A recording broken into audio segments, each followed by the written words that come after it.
अस्सलाम वालेकुम my dear students, welcome back to my channel Amjad Sadiq biology. आज हम फर्स्ट ईयर की बायोलॉजी के चैप्टर नंबर 3 का थर्ड लेक्चर डिलीवर करेंगे।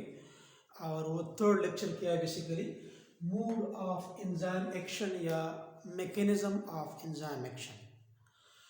तो मोड ऑफ एंजाइम एक्शन जो होता है, ये बेसिकली इसमें दो हाइपोथेसिस के बारे में हम डिस्कस करेंगे, दो मॉडल्स के बारे में या दो थ्योरीज के बारे में हम डिस्कस करेंगे। Two hypothesis, one is called lock and key model and the other one is called induced effect hypothesis or induced effect model। तो सबसे पहले लॉक एंड की हाइपोथेसिस, इसको सबसे पहले एम एल फिशर ने 1890 में प्रेजेंट किया था। इसी वजह से इसको फिशर हाइपोथेसिस या फिशर थ्योरी भी कहा जाता है। और इसी हाइपोथेसिस या इसी मॉडल या इसी थ्योरी के मुताबिक जिस तरह के एक लॉक होता है, उसी लॉक का अपना एक प्रॉपर की होता है और उसी लॉक को हम उसके प्रॉपर की मदद से ओपन करते हैं। और इसी लॉक को इसके अपने की के अलावा कोई और की मदद से हम इसको ओपन नहीं कर सकते। इसका मतलब ये है कि ये जो आपके पास जो की है, की का जो एक्टिव साइट है, ये एक रिजिड स्ट्रक्चर है, की फ्लेक्सिबल नहीं होता।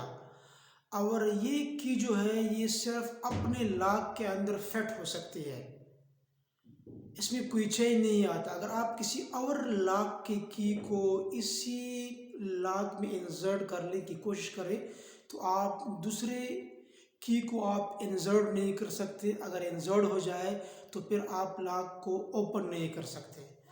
इसका मतलब ये हो गया कि आपके पास जो लॉक एंड की मॉडल है, उसके मुताबिक एंजाइम का जो एक्टिव साइट है, ये एक रिजिड स्ट्रक्चर है। फॉर एग्जांपल हम कहें कि इसी लॉक एंड की मॉडल में इमेजिन कर ले कि की जो है ये एक एंजाइम है और जो आपके पास लॉक है, लॉक एक सबस्ट्रेट है, सबस्ट्रेट। अब इसका मतलब ये हो गया कि इसी सबस्ट्रेट को सिर्फ और सिर्फ ये लॉक, ये एंजाइम ही तोड़ सकता है, या इसी लॉक को सिर्फ और सिर्फ ये की ही ओपन कर सकता है। तो इसी थ्योरी में, इसी मॉडल या हाइपोथेसिस में बेसिकली हम कहते हैं कि एंजाइम का जो एक्टिव साइट है वो एक रिजिड स्ट्रक्चर होता है, उसको हम चेंज नहीं कर सकते। फॉर एग्जांपल देखें, ये मैंने इसका डायग्राम दिया है कि आपके पास ये एक एंजाइम है, एंजाइम का एक एक्टिव साइट है जिसको कैटालिटिक साइट या रिएक्शन साइट कहा जाता है। ये एक सबस्ट्रेट मॉलिक्यूल है। तो ये जो एक्टिव साइट ऑफ एंजाइम है और ये जो सबस्ट्रेट है, ये दोनों बिल्कुल आपस में प्रॉपरली फिट हो सकते हैं। तो ये सबस्ट्रेट इसी एंजाइम के एक्टिव साइट में इधर फिट हो जाता है। अब बिल्कुल ये एक रिजिड स्ट्रक्चर है एंजाइम का, इसमें कोई चेंज नहीं आता। तो फिर क्या हो जाता है, ये एंजाइम इसी सबस्ट्रेट को प्रोडक्ट्स में कन्वर्ट कर देता है और ये एंजाइम फ्री हो जाता है फॉर एन अदर सबस्ट्रेट। तो ये जो एक्टिव साइट है, ये रिजिड एक सख्त स्ट्रक्चर होता है, इसमें चेंज नहीं आता। तो that's why they are called lock and key model. नाम से भी ज़ाहिर है, लॉक एंड की मॉडल, के एक लॉक को आप किसी अपने चाबी के अलावा किसी और चाबी से आप ओपन नहीं कर सकते। तो इसी एंजाइम में के लिए सिर्फ और सिर्फ ये सबस्ट्रेट ही चाहिए, क्योंकि ये इसके एक्टिव साइट में ये प्रॉपरली फिट हो सकता है। अगर फॉर एग्जांपल कोई और सबस्ट्रेट हो तो इधर फिट नहीं हो सकता। फॉर एग्जांपल आपके पास इस तरह का सबस्ट्रेट हो, फॉर एग्जांपल, तो ये एंजाइम है, फॉर एग्जांपल ये अभी आपके पास एक एंजाइम है फॉर एग्जांपल। अब इसी ये आपके पास एक सबस्ट्रेट है, तो ये सबस्ट्रेट तो अब इसी एक्टिव साइट में फिट नहीं हो सकता। ठीक है, that is called the lock and key model.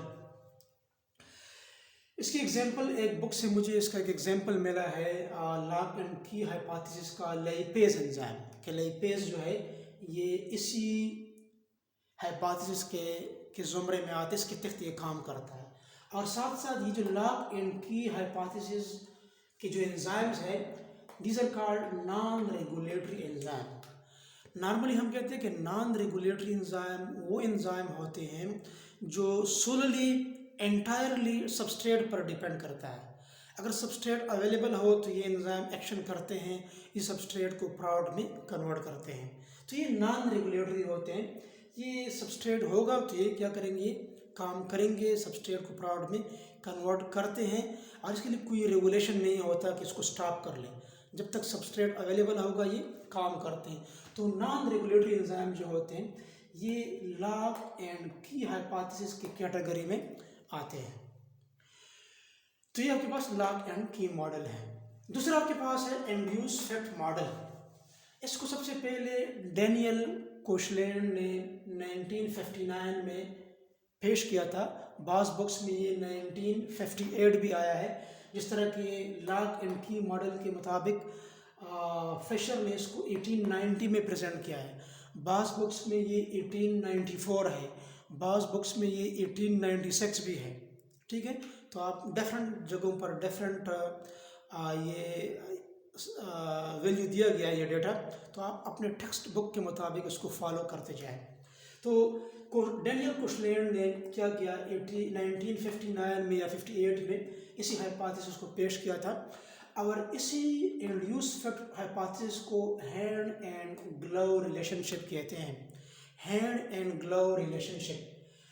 तो हैंड एंड ग्लव रिलेशनशिप इसको इसलिए कहते हैं, अगर आप देखें इधर तो लॉक एंड की मॉडल में एंजाइम का एक्टिव साइट एक रिजिड स्ट्रक्चर था, बट हेयर जो है आपके पास इसी इंड्यूस इफेक्ट मॉडल में आपके पास जो एंजाइम होता है, आपके पास जो एंजाइम है इसका जो एक्टिव साइट होता है, एक्टिव साइट, ये क्या, ये एक फ्लेक्सिबल स्ट्रक्चर है। ये एक फ्लेक्सिबल स्ट्रक्चर है। तो दोनों में फर्क ये है। लॉक एंड की मॉडल में एंजाइम एक्टिव साइट एक रिजिड स्ट्रक्चर था, इंड्यूस इफेक्ट मॉडल में एंजाइम का एक्टिव साइट एक फ्लेक्सिबल स्ट्रक्चर है। तो ये आपके पास क्या है, ये एक्टिव साइट है, एक्टिव साइट है, और ये एक फ्लेक्सिबल स्ट्रक्चर है। ये चेंज हो सकता है, ये अकॉर्डिंग टू द सबस्ट्रेट अपनी पोजीशन को, अपने एक्टिव साइट को चेंज कर सकता है। तो यहाँ पर लिखा भी है कि एक्टिव साइट क्या है, फ्लेक्सिबल स्ट्रक्चर है। अब इसको हैंड एंड ग्लव रिलेशनशिप से एक्सप्लेन किया गया है। फॉर एग्जांपल आपके पास ये ग्लव्स है, gloves acts as an enzyme, gloves आपके पास एंजाइम है। एंड हैंड आपके पास क्या है, hand is a substrate, substrate. जिस तरह के ग्लव्स जो होते हैं उसको जब आप पुट ऑन करते हैं तो ग्लव्स जो होते हैं वो हाथ के पोजीशन के चेंज होने से अपनी पोजीशन को चेंज कर सकते हैं।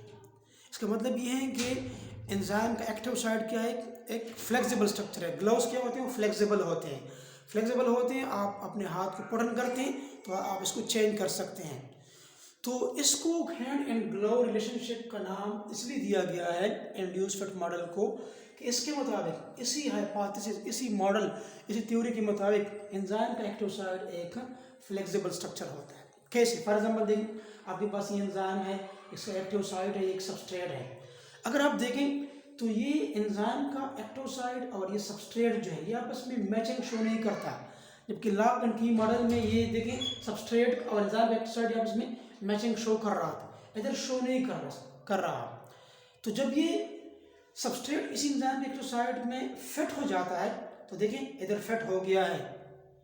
इसी सबस्ट्रेट के लिए इसी एंजाइम ने अपने एक्टिव साइट को मॉडिफाई कर दिया, एज ए रिजल्ट ये सबस्ट्रेट एंजाइम एक्टिव साइट में फिट हो जाता है। इसका मतलब ये है कि एंजाइम का एक्टिव साइट एक रिजिड स्ट्रक्चर नहीं है लॉक एंड की मॉडल की तरह, बल्कि एक फ्लेक्सिबल स्ट्रक्चर है। ये अपनी पोजीशन को चेंज कर सकता है according to the substrate molecule.